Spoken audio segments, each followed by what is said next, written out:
Welcome to Shared Sacred Story, a podcast project by the Fetzer Institute. In this series, we bring together faith leaders from diverse traditions to share their wisdom, experiences, and stories that connect us all. Our host, Megan Campbell, played a pivotal role in this project. With her master's in religious studies and a deep commitment to fostering connections across faith traditions, Megan brings her passion and insight to this series, helping us nurture a more spiritually grounded world. Together, we help build the spiritual foundation for a loving world. This is such a gorgeous day, and I'm so grateful to be here with you. Let me introduce you. I'm speaking with Laura Dunn. Your scholarly work has examined the potential for spiritual practice to provide the catalyst for spiritual, social, and collective liberation. Laura's work is also informed by her studies of and involvement in the Nondual Tantric Śaiva traditions, which view the sacred as the ultimate reflection of unity and diversity. Drawing from her native Hawaiian, Chinese, and Jewish background, Laura seeks to engage the complex ways in which globalization and identity influence religion, education, and the arts. Your research explores the ways in which embodied indigenous epistemologies converge and diverge with somatic practices such as yoga asana, the physical practice of yoga, and how these practices are used to recover divine identity in post and neo-colonial contexts. Laura, the work you're doing is the work that we need today, and it's weaving work, which is something that I've always seen you as a weaver, of weaving your many heritages together. So many forces that have shaped you, and you're constantly weaving them together and making meaning. But I'd love to know a little bit more about some of those earliest experiences that you've had. Will you share with me your first experience of wonder? My first experience of wonder probably happened a little bit later than most. At an early age, maybe around 18 or 19, I started dabbling in meditation. I started reading books on yoga and Hinduism. I was a student at the University of Hawaii. At the time, I was a fine arts / art history major, and I was really, really drawn into the image of Hindu iconography and the goddess. At the same time, I had started practicing yoga asana like so many people. Dunn, that's their first entree into the world of Hinduism or South Asia. So all of this was happening at the same time, and I remember walking home in the middle of downtown Honolulu from my neighborhood yoga class, and I looked around, and what struck me was the immense amount of love and connection that I felt to everything and everyone around me. This was a new experience in my early 20s. I'd never felt this way before. I was very shy growing up. I was the kind of person that tried to avoid eye contact with other people. And as I was walking through downtown, I remember feeling love and affection for strangers on the street, for homeless people, for buildings, for birds. So it really changed the way I perceived the things around me.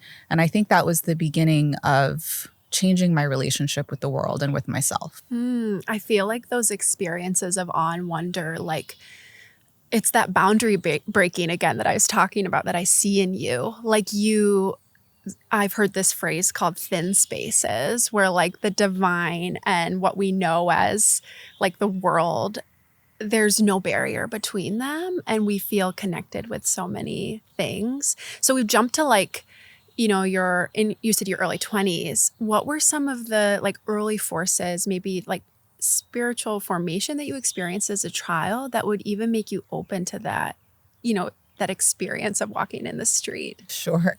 I honestly don't know if I had too many early experiences that prepared me for that. But what I can share is that my upbringing in Hawaii was, I think, particularly significant in that, we all have this image of Hawaii being this beautiful, tropical, exotic destination.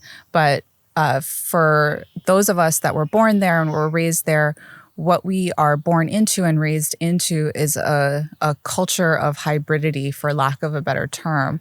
And the boundaries between people and cultures and even categories of existence, as you say, are thin. In some cases, they don't really exist. And that's just, I think, the nature of being brought up in such a place.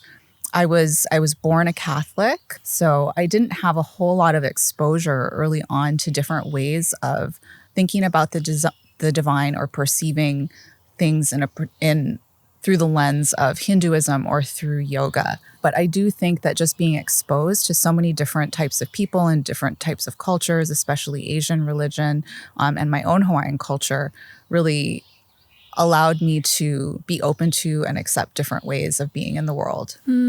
Yeah, I feel like for most of us, we try to understand these things that shape us, especially as a child, as all completely separate. But when they come to us in our lives, they're all intermingled and braided, and it might be a little chaotic. And actually, it's a little harder to like pull those things apart and understand, like, oh yeah, it was this specific force that shaped me. I really relate to you. My upbringing was also within Christianity, and I had I had a great grandmother who, like, her love for God was so just immense. And then I saw that passed down to her son, my grandpa, and then to my mom. And I feel like that just like openness to the sacred, that seeking, and kind of each of them explored it in different ways, was then passed down to me. There are many things that I think our parents and our grandparents attempt to pass down to us. And sometimes it's just a way of being, like an openness that gets passed down. And I really hear that in your story. Was there a point, like in your experience with Catholicism, where you, I don't know, like wanted to make it your own or had questions about what it meant to you? I think sometimes we question those things that are passed on to us, and we wonder, like, is this really mine? I think like a lot of kids, I didn't really question a whole lot. And I think it's important to bring in some kind of like historical or cultural context into the forces, the unseen forces that influence our decisions and our trajectories. So my mom and my grandmother, and my grandfather, so many of my family were Native Hawaiian. And so in particular, my grandmother, she was alive during a time before colonization, before statehood. And so even though Native Hawaiians didn't have boarding schools like they had in North America, we did have mission schools. And at these mission schools, children were learned or taught both implicitly and explicitly that there was one correct way to be. And that didn't include being Native Hawaiian. And so that started this progression of cultural erasure and loss of tradition and loss of our own heritage and spirituality and spiritual practices. But I believe that the impulse toward the divine still existed in both my grandmother and particularly my mom. And so all of that inner impulse to connect with God and to connect with spirit was still very much alive. It just got channeled toward Catholicism and Christianity. And I just followed suit and, went to church, said the rosary every night with my grandmother. I was a very faithful spiritual child and went to a Catholic school, like almost everybody in my family. And I think it was 8th grade that my school was going to have us all be confirmed. And it was just a given that we would do this. So there weren't really a whole lot of questions asked. And I remember my grandparents pulling me aside and asking me if this was something that I wanted to do. Wow. Yeah. Wow. It was a big decision. And nobody had ever asked me a question like that before, to choose my faith. Mm-hmm. And without thinking twice, I said no. And they just accepted it. And I didn't really at the time understand the significance of the question or my response.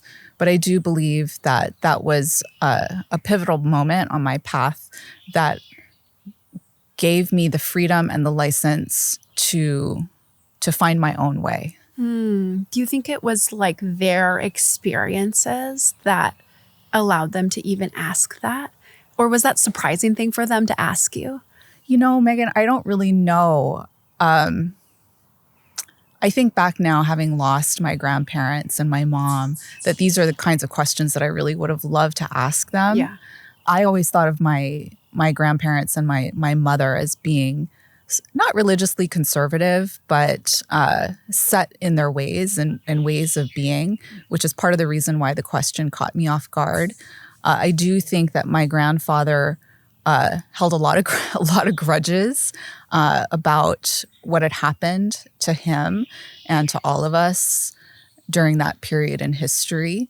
So maybe you're right. Maybe there was a little bit of personal experience and a little bit of for lack of a better term, emotional trauma that prompted them to ask me what I wanted rather than having it forced upon me. Yeah, it's like because they were never asked. Yeah.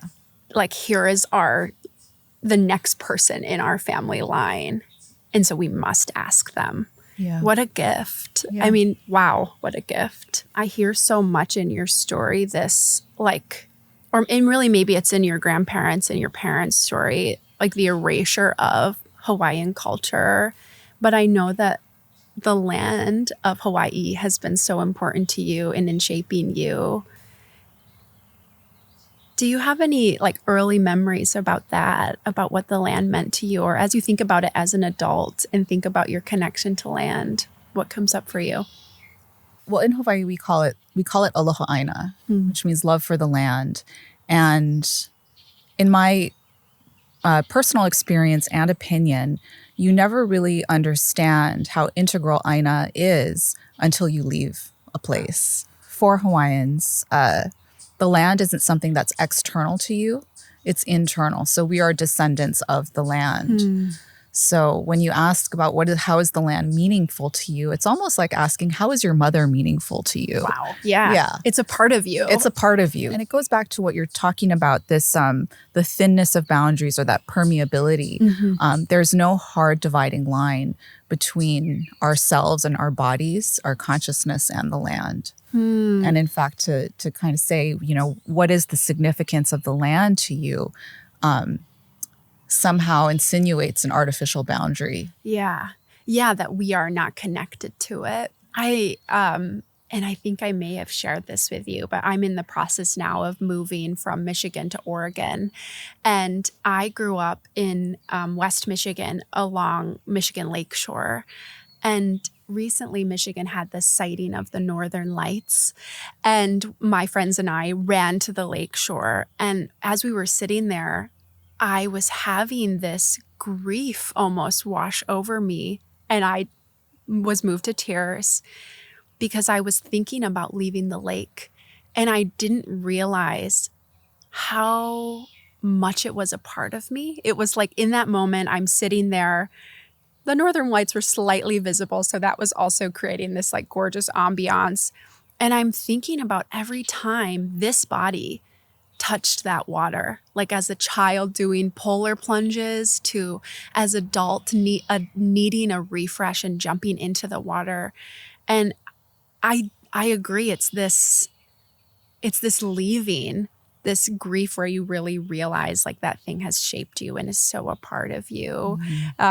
Someone said I'm going to become more of a Michigander now that I'm leaving. Yes. Yeah. And do you feel that way about Hawaii? Absolutely. I think the way that I have kind of coped, I guess, with the distance between myself and the land in Hawaii is to more actively engage advocacy for the land. It can be your native land, it can be your home, it can be the lake. But I think that those actions and those intentions, if you can't be on the land, but to take care of the land just in the same way that she took care of you is really important. Yeah, that reciprocity, that true relationship of what we've been given, we give back. Yeah. So when we started our conversation, we kind of jumped into a certain point in your story where you're having these early experiences with images within Tantra and yoga, how did you discover your path that you're on now, your path of yoga and Tantra? It was a slow discovery. So it was gradual. It wasn't something that happened. It wasn't a big aha moment that, yes, this is what I've always been looking for. As I mentioned, we lost so much of our heritage and our culture. And so when I went to college, I started out as a fine arts and art history major. And I remember sitting in the classroom for a seminar on, I don't know what it was. I think it was like 3-dimensional religious images or something like that. An image popped up on the slideshow of Durga. You know, she was riding a lion and she had multiple arms. She was a brass image and she was beautiful and strong. And I was really arrested by her appearance. And at the time, I didn't make the connection. I mean, there was so much going on, you know, with my history and with all of my different choices that I think now I can look back and I can put the pieces together.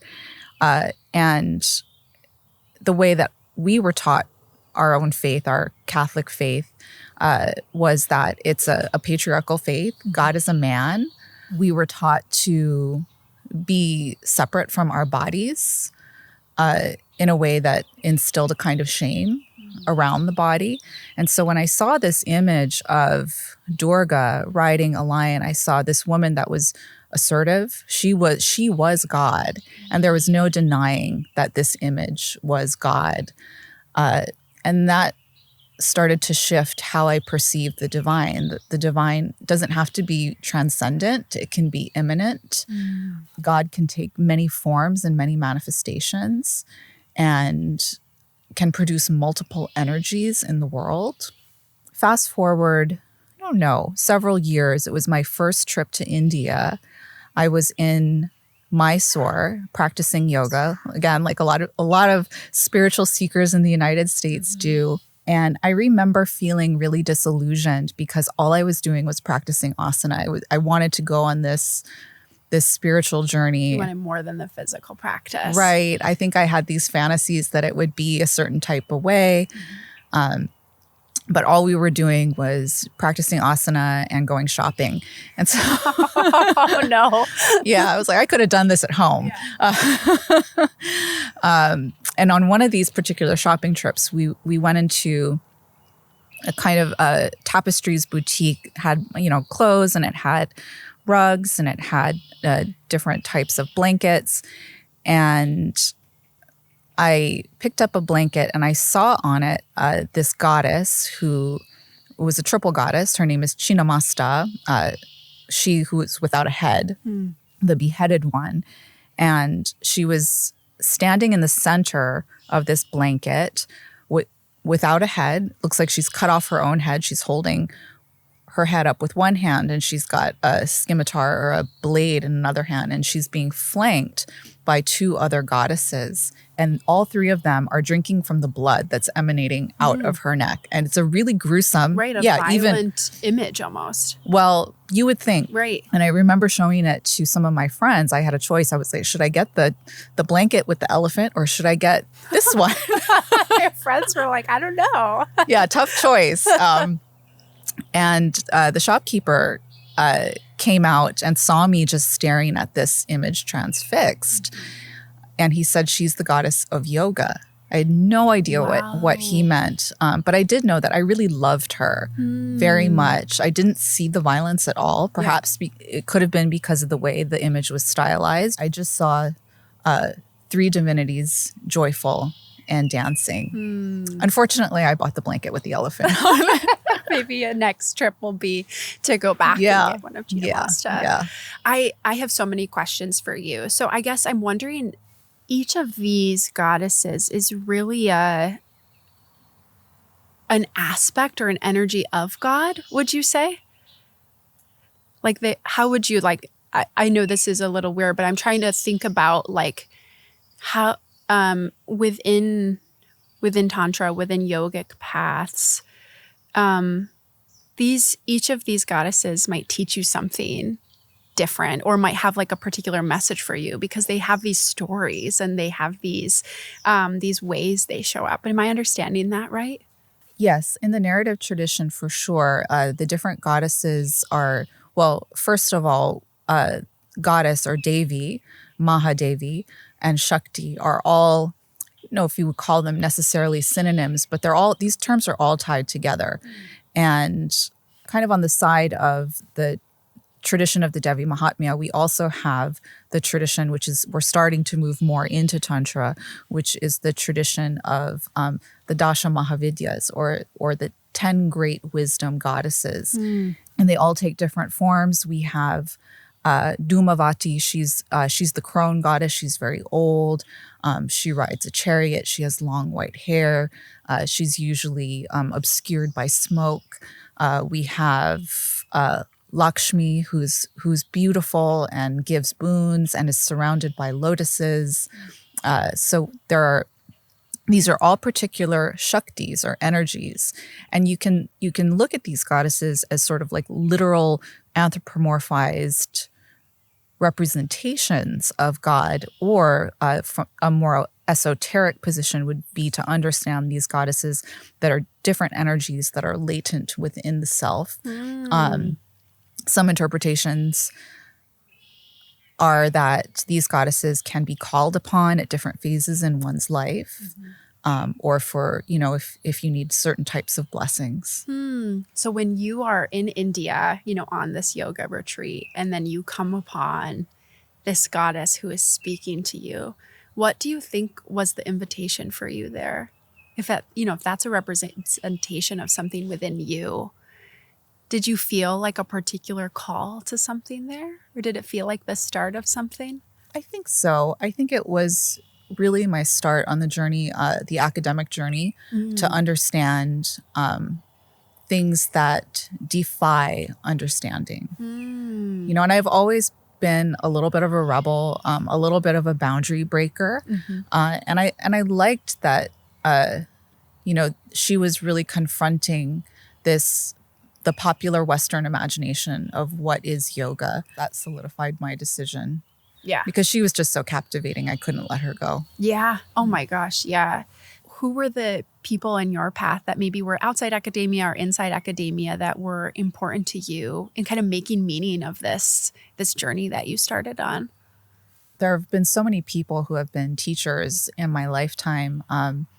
Within academia, I think really my saving grace is a professor named Ram Dass Lam, and he's fairly well known in Hindu studies. He is an American from Los Angeles who, at a young age, after he got out of the army, wound up in India. And he stayed there for 12 years, and he took initiation into the Ramanandi Sampradaya. And the Sampradaya is a particular monastic ascetic school. And he traveled through India with his guru brothers. The Ramanandis are devotees of Ram, by the way. So it's not a tantric tradition. Okay. And so after over a decade, he returned back to the United States, returned to Hawaii, and finished his doctoral studies, and then ended up getting a job at the University of Hawaii as a professor, which is how I met him. And he brought with him a really unique perspective and many, many years of lived experience as a spiritual seeker. And I think I was really spoiled in a lot of ways, because that's what I thought a scholar of Hinduism was. This person that had incredible spiritual depth and had a world of experience as a practitioner and a seeker, but also a rigorous scholar. And I think he really took care of me in so many ways as I was moving through my education, to make sure that, that my approach to the study of Hinduism was balanced, that it was not just an academic intellectual endeavor, but something that could help me grow. What a gift. Yeah. When I was a teaching assistant, I remember my students like asking questions of like, okay, but what does this mean for me? Is this true? Does this mean like I should believe this? And not having the accompaniment of someone to like, answer those questions or be a sounding board. And it sounds like he was that for you, which is incredible. Yeah. So we've been kind of talking around Tantra. Will you share a little bit about just what it is? And I guess I'm really interested in like, okay, you're Laura, you're going throughout your day. How does Tantra show up? Okay. All right. Does it show up? Yeah. Yeah. Okay. So I think I'll start with the first part of your question, which is what is Tantra? In the United States, or not just in the United States, I actually think globally there's a real misperception of what Tantra is. And a part of that has to do simply with the semantics and the language surrounding the tradition. I balk sometimes at the use of the term religion because it's one of those words that was coined by a certain group of people and used to categorize the traditions and the practices of people who are different. Yeah. And Tantra is actually one of those types of words or those categories. Yeah. You get a sense of this when you start to look back into some of the texts to understand what is Tantra. And we find that there is no one good definition for Tantra. Tantra is a category of text. Okay. Usually it's a text that gives you very precise instructions for ritual or for practice. And these tantras exist across all Dharma traditions. So it's not specifically Hindu. You can find Buddhist tantras, you find Jain tantras, and you find Hindu tantras.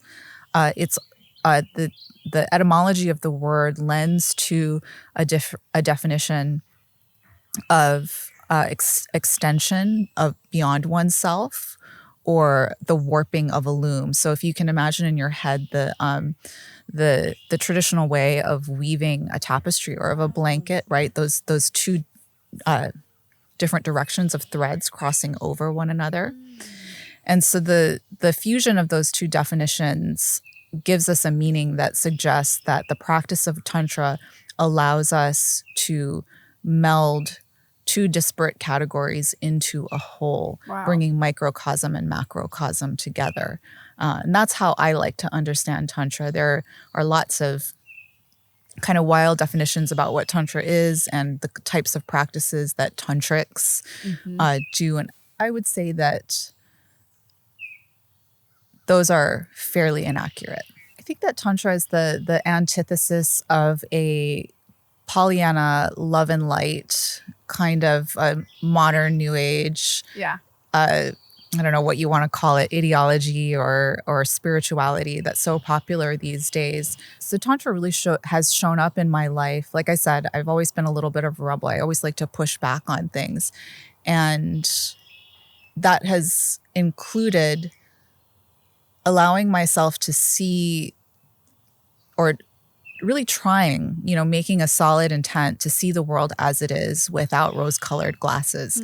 And Tantra allows space for that because within the Tantric cosmos, both dark and light are all manifestations of Shiva's absolute power. And in practice, this means, I don't know if it's distinctly tantric in a way, but in practice for me, it means that whatever is up for me on a given day, whether it's joy, whether it's grief, whether it's loss or anxiety or fear, those become the substance with which I practice. So it's not really a searching for some ideal state of joy or some experience of kind of mundane happiness. The goal of Tantra is to find bliss in every moment, even the most painful ones. What an invitation. I feel like so much of the spiritual path and how it's like romanticized is that like you're going to have this ultimatum. You're going to make the right choice and then you're going to feel good and good things will happen. And we know that life is so different than that. And I love that the practice of Tantra invites us to take us exactly where we are, or to accept ourselves exactly where we are and let the sacred meet us there, let the divine meet us there. What are you learning right now about the sacred? I think at this point in my journey, in my story, I'm getting to a certain age where I can't run off to India quite so easily. I can't take that time. And what I'm learning about the sacred now is it's really putting my practice to the test in a way, to find the sacred in the mundane, in the everyday, in the, getting on the train, going to work, dealing with, paying your bills or coworkers or things like that. It's a reminder that God exists everywhere, not only in these ideal states, in these ideal places. I don't know if you had this, but I was like a part of a generation where the message was instilled in me. Like, you will do great things. You can be anything you want. Your life will be extraordinary. If you just follow this checklist and do well and whatever, it will be this way. And as I'm, becoming older and really falling into the rhythm of what it means just to be an adult, to, move through the motions of paying bills and making my bed or saying goodbye to my husband or whatever the thing may be, I feel like I'm having like this period right now of reclamation of the ordinary, that the things of our life are beautiful. Like the fact that we exist is incredible. And the sacred is showing up in all of those little moments. And I wonder if it is a generational thing, or if because we're coming off of the tail of COVID, where we all paused and had to really stop and look at that ordinariness of our lives. And we're also faced with the fragility of it, that I'm holding those things to be so precious. And it sounds like that is a part of your understanding as well. Yeah. I mean, I don't know if it's generational, Megan. Sometimes I think that it's partially, I don't know if even cultural is the right word. It's sort of an American kind of individualism type of thing, where you can create this world that you want. And ironically, Tantra tells you the same thing, that you are you are the God that creates. That's the goal of Tantra, is to merge with the divine to such an extent that you become divine. But I think what the reality of that is, and I don't actually know, so I should say that up front. You are not talking to God right now. But maybe. Yeah. Is not so much that, everything's going to be great and that your kind of manufactured idea of success or joy or self-realization is going to become true. What Tantra has taught me, and I think one of the reasons why I was so drawn into it was, and this was something that I have not found in too many other traditions, is that it motivates and it instigates a transformation of awareness, right? So it's not so much those objective things in our world that we're constantly trying to control, constantly trying to make everything perfect, to look perfect or be with the perfect partner or have all of the right things and the right Instagram posts or whatever it may be. It's really about seeing the world in all of its beauty as it is. So even, going back to that initial experience of walking through downtown and looking at the trash on the streets and the homeless people and seeing that as divine. I feel like that's a fantastic message to end on. Thank you so much, Laura. This has been fantastic. Thanks, Megan. It was really great to talk to you.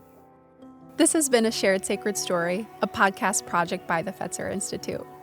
For more episodes and to learn how the sacred shapes our lives and our communities, visit Fetzer.org.